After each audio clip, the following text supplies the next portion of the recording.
Bismillahirrahmanirrahim. Assalamualaikum warahmatullahi wabarakatuh.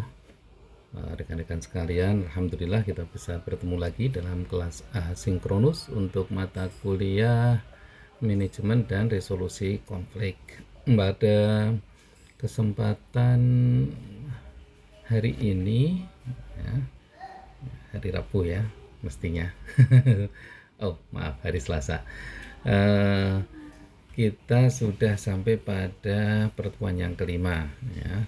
Saya ingatkan mungkin yang kelas-kelas asinkronus sebelumnya belum pernah terucap, jadi saya harapkan ketika rekan-rekan mengakses video teaching saya ini, Anda juga memulainya sebagaimana perkuliahan di offline ya. Jadi membaca basmalah, kemudian memurojaah surat-surat pendek dari juz amma. Jadi dibiasakan kalau sudah terbiasa di waktu-waktu yang lain, nah tambah ya ketika mau kuliah dengan saya di asinkronus ini.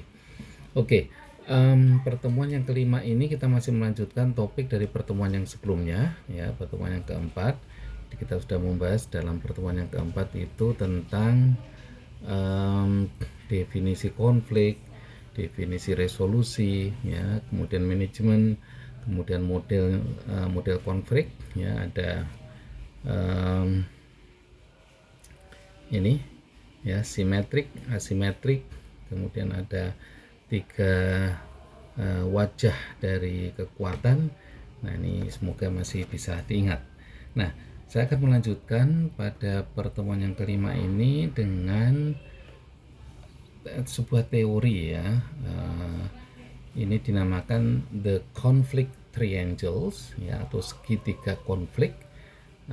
Teori ini disampaikan oleh Johann Galtung. Ini tokoh yang sangat terkenal ya, sangat filosofis ya. Beliau lahir di Skandinavian dan banyak sekali menulis tentang buku-buku berkenaan dengan peace ya, perdamaian. Nah, kalau kita berbicara konflik ya, resolusinya ya damai gitu ya. Oke, Johann mengatakan di dalam sebuah konflik itu baik yang simetrik maupun asimetrik ya, itu ada 3 variabel penting ya, yang ditulis di sini dengan apa ini, simbol C, A sama B ya. C itu untuk contradiction, A atau E itu untuk attitude, and B is for behavior. Nah, ini yang dikemukakan oleh beliau. Jadi dalam setiap konflik ya, itu unsur yang ada, faktor yang ada, variabel yang muncul itu adalah konflik, attitude, and behavior gitu ya. Nah, sebenarnya angka ini ya, angka persentase ini terjemahan saya saja ya. Jadi ada 30, ada 50, ada 20. Ini dalam pemikiran saya ketika konflik terjadi maka unsur C ya, contradiction itu mempunyai andil yang paling besar ya. Mengapa ada konflik? Karena ada kontradiksi gitu ya. Kemudian ada attitude ya, yang menduduki 30%, dan yang terakhir ada behavior yang menduduki 20%. Jadi artinya masing-masing variabel ini itu connected each other ya. Jadi contradiction mempengaruhi ke attitude ya, juga sebaliknya ya. Yang attitude juga mempengaruhi ke behavior, behavior mempengaruhi ke attitude, dan sebaliknya juga selalu begitu. Jadi ini kalau di dalam power sim itu dinamakan feedback ya, jadi umpan balik gitu ya. Oke, nah apa yang dimaksud dengan 3 variabel ini oleh Johann Galtung dijelaskan seperti ini. Jadi ketika konflik ya, ada sebuah, maksudnya ketika ada konflik terjadi itu ada sebuah kontradiksi, ada sebuah perlawanan ya, dari sebuah fenomena atau problem tertentu kemudian ada perlawanannya gitu ya. Jadi ketika ada situasi yang tidak mapan, kemudian ada yang mengkontradiksinya ya, atau juga sebaliknya ada situasi yang sudah mapan tetapi ada pihak lain yang merasa tidak mapan, maka dia ada membuat kontradiksi. Nah, itu membuat perlawanan, maksud saya. Itu terjadi, pasti akan terjadi kontradiksi. Ketika ada kontradiksi, maka dia akan muncul konflik seperti itu, ya. Itu di unsur atau variabel kontradiksi. Nah, sementara di unsur attitude, ya, atau di variabel attitude itu artinya perilaku, ya, tingkah laku. Hampir sama dengan behavior, tapi nanti ada sedikit perbedaan, saya jelaskan. Kalau attitude, ya, dia lebih kepada unsur-unsur yang sifatnya itu psikologis, ya, intrinsik gitu. Jadi emosi, ya, nah, seperti rasa takut, rasa marah, ya, fear, anger, ya, bitterness, kepahitan, hatred, kebencian gitu. Kemudian memunculkan motif, ya, perasaan. Jadi itu attitude, ya. Jadi ketika ada konflik, tentu unsur-unsur ini, ya, attitude ini pasti dia muncul gitu ya. Tidak ada ketakutan, ada kemarahan gitu ya, ada rasa pahit, kecewa dan lain-lain, ya, ada kebencian juga. Nah, ini yang menyebabkan juga ya. Jadi ketika ada kontradiksi, muncullah attitude yang ini ya. Kemudian ketika attitude itu terrealisasi atau terwujud ya dalam behavior, dalam tingkah laku ya, maka dia akan semakin menjadi nyata gitu ya. Tingkah laku itu bisa berupa apa ya, bisa berupa kerjasama gitu ya, sebagai, atau coercion ya, dia memaksa ya sifatnya, atau gesture gitu ya, hanya sebuah isyarat-isyarat gitu ya, untuk mencapai tentu dalam konteks ini rekonsiliasinya ya, rekonsiliasi gitu ya. Jadi tiga unsur ini ya akan saling mempengaruhi ya, baik ketika konflik itu muncul ataupun ketika konflik itu sudah berakhir dengan resolusi ya, dengan sebuah jalan keluar gitu. Nah, inilah yang disebut dengan the conflict triangle ya. Jadi sebenarnya apapun konflik yang terjadi, apapun konflik yang ada jalan keluarnya di situ ya. Jadi bagaimana dia muncul, mengapa dia muncul, faktor-faktor apa yang membuat dia muncul, tapi itu kemudian ada juga bagaimana dia berakhir ya, di mana, kapan dia berakhir ya, faktor-faktor apa yang dia menjadi pengakhir gitu ya. Jadi itulah apa namanya, balance gitu ya. Jadi keseimbangan. Jadi ketika ada minus ya, di ujung lain ada plus gitu ya. Jadi ketika di ujung lain ada plus, ya ujung yang lain juga ada min gitu. Jadi apalah kalau Anda misalkan di Korea itu apa itu yang jinjang itu, nah, ya seperti itulah ya. Dan seperti itu pula kehidupan ya. Oke, jadi ini bagian yang pertama di dalam kelanjutan dari memahami manajemen resolusi konflik gitu ya. Oke, kalau ada yang ingin ditanyakan nanti bisa ditulis di @link kelas. Oke, saya lanjut ke slide yang berikutnya. Kita masih ada 3 slide lagi. Nah, yang slide ini itu lebih menggambarkan ya. Kalau tadi itu sebuah pendekatan di dalam penyelesaian konflik ya, the conflict triangle. Kalau ini adalah konflik dynamic ya, dinamika konflik ya. Jadi kalau misalkan Anda bertanya, Bapak menjelaskan konflik memang ada konflik misalkan ya. Meskipun itu pertanyaan nggak perlu dijawab ya. Memang ada konflik, waduh, ada banyak sekali ya di dunia ini ya. Berkali-kali saya juga mengajarkan di semester awal juga. UN itu ya, PBB itu ya, ini mempunyai 193 negara ya, termasuk Indonesia itu anggota.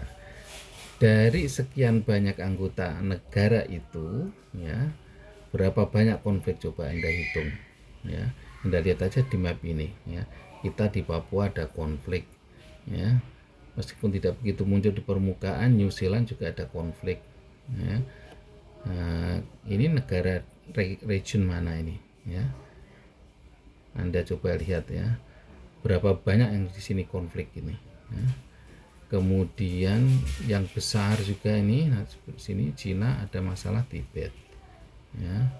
Kemudian di daerah Afrika yang lain ya, Amerika Selatan termasuk ada juga ya. Amerika mungkin tak perlu, Eropa juga nggak sebegitu, tapi ada sedikit-sedikit. Artinya ada banyak konflik ya di dunia ini ya, di global ini ya, di global di peta dunia ini ya. Jadi kalau Anda mencari konflik, banyak sekali konflik yang ada di sana gitu ya. Nah, bagaimana dinamikanya ya? Jadi UN itu didirikan, PBB itu didirikan, kalau Anda ingat setelah Perang Dunia II ya, itu tujuan PBB didirikan itu adalah untuk menjaga perdamaian ya. Ini misi utama, untuk menjaga perdamaian. Artinya apa menjaga perdamaian? Ya, konflik itu kan tidak damai, sehingga konflik perlu dibuat resolusinya ya, dibuat jalan keluarnya. Nah, sehingga apa? Sehingga muncul perdamaian. Kalau itu terjadi berarti misi PBB berhasil ya kan, karena semua konflik yang ada bisa dicarikan resolusinya gitu. Tapi apakah itu benar terjadi? Ya, Anda bisa lihat sendiri ya. Situasinya Anda bisa baca dari berbagai banyak literatur. Situasinya seperti apa UN pada saat ini ya. Jadi begitu banyak konflik yang ada di dunia ini ya, dan begitu pula upaya yang harus secara keras ya, secara sungguh-sungguh, secara bersama-sama dicarikan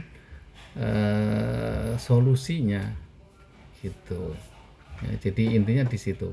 Jadi maksud dari konflik dynamic ini bahwa di dunia ini ya, terlalu banyak ya konflik-konflik yang terjadi ya.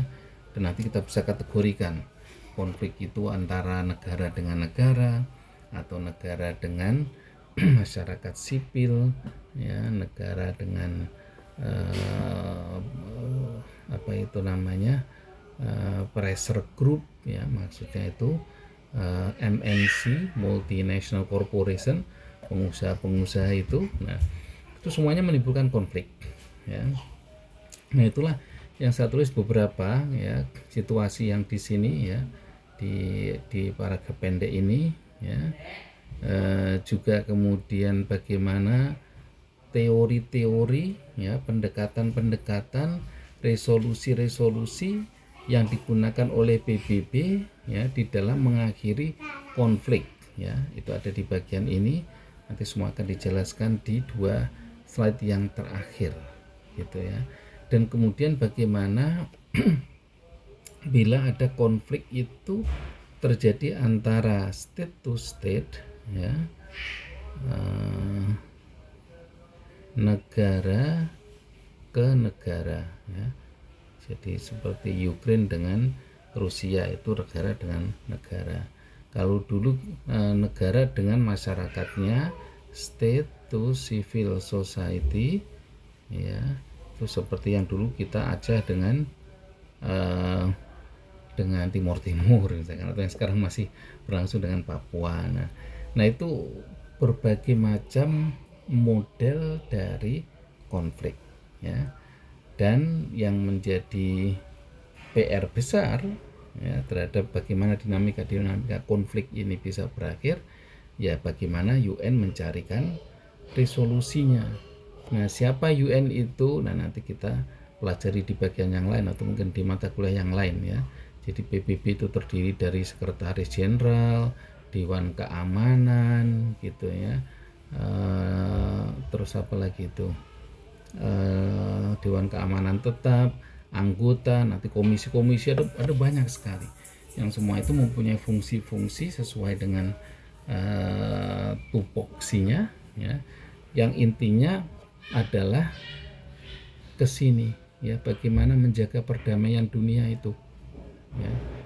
Jadi dunia ini memang tidak begitu aman, gitu, kalau menurut orang realis, ya. Jadi kalau Anda menonton film John Wick, ya, film yang saya gandrungi itu, nah itu memang mengatakan bahwa dunia itu anarki, gitu. State itu greedy, ya, state itu rakus, ya. Jadi negara itu ingin memakan negara lain, ya. Mungkin ya sifat manusia juga lah, ya. Nah itulah PR-nya, ya. Itu pula yang menyebabkan konflik itu sangat dinamis itu di sini, ya. Oke, saya kira itu yang untuk slide ini. Seperti biasa juga silakan kalau masih ada yang kurang begitu paham, ya, Anda bisa menuliskan yang lebih aktif. Wah, saya masih kurang paham Pak, ini maksudnya apa, ini itu, ya silakan, ya.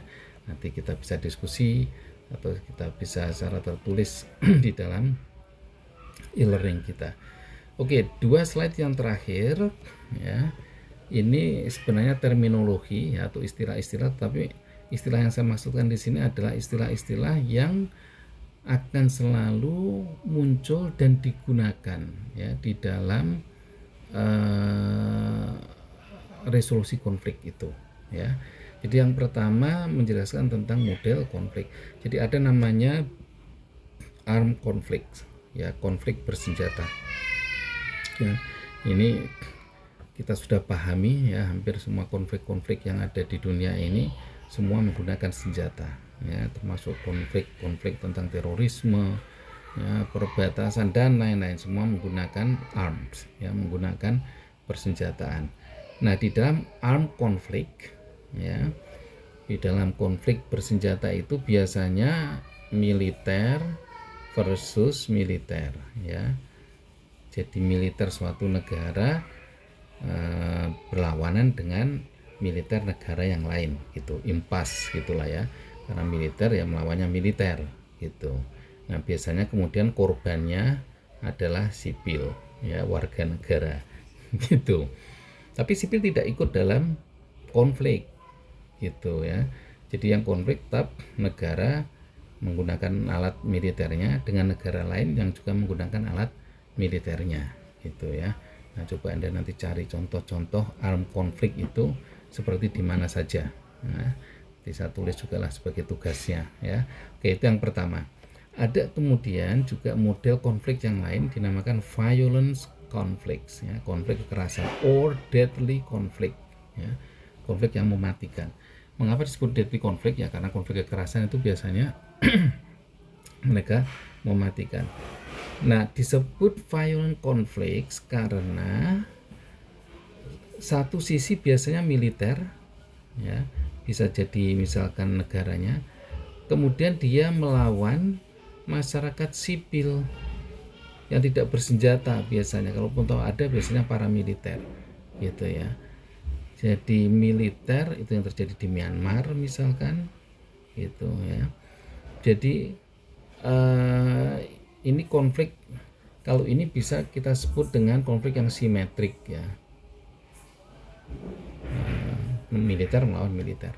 Kalau yang ini violent conflict atau deadly conflict itu asimetrik, jadi dia nggak balance, ya, tidak imbang, gitu. Dan banyak aktornya juga biasanya, jadi sipil, paramiliter, ya, biasanya itu juga ada keterlibatan asing, gitu, ya. Nah, ini di dalam konflik yang kekerasan, konflik yang mematikan gitu ya. Jadi dua macam konflik ini sering terjadi ya, dan banyak terjadi di belahan dunia ini. Nah, ada istilah lain ya, yang ini tentu ada sebagai jalan keluarnya, baik konflik bersenjata maupun konflik kekerasan itu ada cara penyelesaiannya. Pertama dengan konflik settlement ya. Jadi namanya juga settlement ya, jadi penyelesaian konflik gitu. Ini bisa jadi melalui perundingan, melalui ceasefire ya, gencatan senjata gitu-gitulah ya. Jadi itu upaya-upaya yang digunakan untuk mengakhiri konflik ya, disebut dengan konflik settlement ya, yang pertama. Kemudian yang kedua ya, di dalam penyelesaian konflik itu juga ada namanya konflik management ya. Nah, ini udah kayak merujuk dengan mata kuliah kita ya. Nah, dalam konflik management itu yang diutamakan adalah regulation. Jadi aturan-aturan ya, undang-undang ya, atau perjanjian, agreement. Nah, jadi tool ini ya, alat-alat untuk mengakhiri konflik ini lebih berbasis pada hukum gitu ya. Jadi bagaimana dicapai sebuah perjanjian, dicapai sebuah MOU gitu ya, dikeluarkan sebuah undang-undang gitu untuk mengakhiri konflik itu ya. Model-model seperti ini di dalam konflik resolusi disebut sebagai konflik management gitu ya. Kemudian hampir sama dengan konflik manajemen ya, di dalam penyelesaian masalah itu dinamakan konflik resolution ya. Jadi intinya hampir sama dengan konflik manajemen, tetapi untuk konflik resolution dia akan lebih deep rooted ya, lebih mendalam gitu ya. Jadi mengatur sampai sedetil-detilnya. Jadi misalkan contoh waktu Aceh itu sampai dihitung berapa senjata yang dipunyai oleh GAM, berapa personel GAM sesungguhnya kan, karena itu mereka kan tidak tercatat seperti misalkan anggota TNI ya, itu berapa juta orang itu, anggota Polri ya karena negara ya, karena mereka mendapatkan bayaran dan lain, jadi tertulis dengan jelas gitu. Nah kalau GAM ya siapa yang gaji siapa ini, jadi nggak jelas jumlahnya berapa, kemudian senjatanya modelnya apa saja dan lain-lain. Nah, oleh karena itu di dalam konflik resolution hal-hal yang tadi itu ya, yang lebih detail gitu ya tentang bagaimana penyelesaian sebuah konflik itu bisa diakhiri. Nah, itu digunakan konflik resolusi ini ya. Jadi menggunakan pihak ketiga, menggunakan perjanjian juga. Jadi udah semacam gabungan dari berbagai upaya ya, penyelesaian masalah itu ya. Yang terakhir adalah negosiasi. Negosiasi ini hanya sekedar dia bukan pendekatan, tetapi dia merupakan sarana saja ya. Jadi bagaimana perjanjian disepakati, bagaimana undang-undang bisa dikeluarkan, bagaimana ceasefire gencatan senjata itu bisa dijalankan. Nah, itu dicapai melalui negosiasi ya. Jadi berunding ya, duduk bersama di atas paper kerja gitu ya, berdiskusi, berdialog. Nah, itu problem solving ya ada di sini. Jadi ada berbagai media ya yang bisa dipakai di dalam bernegosiasi ini untuk mencapai kesepakatan pengakhiran konflik itu ya. Saya kira itu rekan-rekan, ada 6 istilah ya di dalam resolusi ya. Jadi adanya konflik ya, bersenjata maupun yang kekerasan, kemudian bagaimana penyelesaiannya, ada model yang settlement, ada yang model management, dan ada yang model resolution. Kemudian caranya melalui negosiasi ya. Saya kira demikian perkuliahan kita pada pertemuan yang kelima. Semoga bisa bermanfaat dan menambah ilmu bagi kita semuanya. Demikian saya akhiri. Assalamualaikum warahmatullahi wabarakatuh. Goodbye.